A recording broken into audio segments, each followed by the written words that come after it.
En Chine, l'heure est désormais à l'apprentissage du français. Dans cette classe de première année de l'université de Pékin, les étudiants s'appliquent pour retenir les bases de la langue de Molière. Pas facile. Garde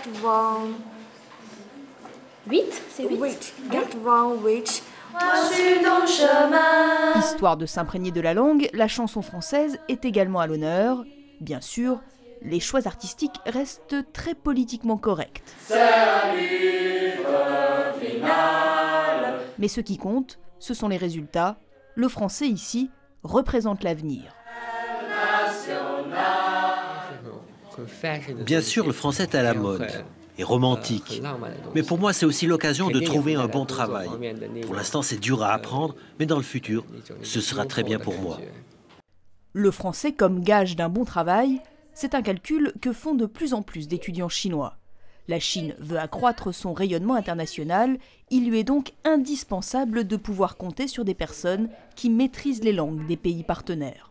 En Afrique, il y a beaucoup de pays où on parle la langue française.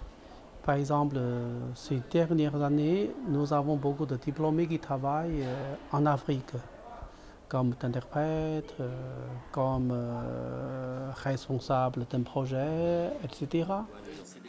Pour perfectionner leur niveau, les élèves se sont lancés dans la rédaction d'un journal entièrement en français, une grande première en Chine. Son rédacteur en chef, Léo, est très fier de son bébé. L'avenir de Léo est déjà assuré. Il a réussi un concours du ministère chinois des Affaires étrangères qu'il rejoindra l'année prochaine à la fin de ses études. Une réussite qu'il doit aux Français. En tant que diplomate qui devra travailler à l'étranger, si tu ne parles pas suffisamment couramment la langue, ce sera un gros problème, vraiment. À l'avenir, je pourrais travailler dans les ambassades de Chine aux autres pays. J'espère un jour que je pourrai aller en France. Avec près de 200 établissements qui l'enseignent, en Chine, le français est devenu la 4e langue étrangère la plus apprise, derrière l'anglais, le japonais et le russe.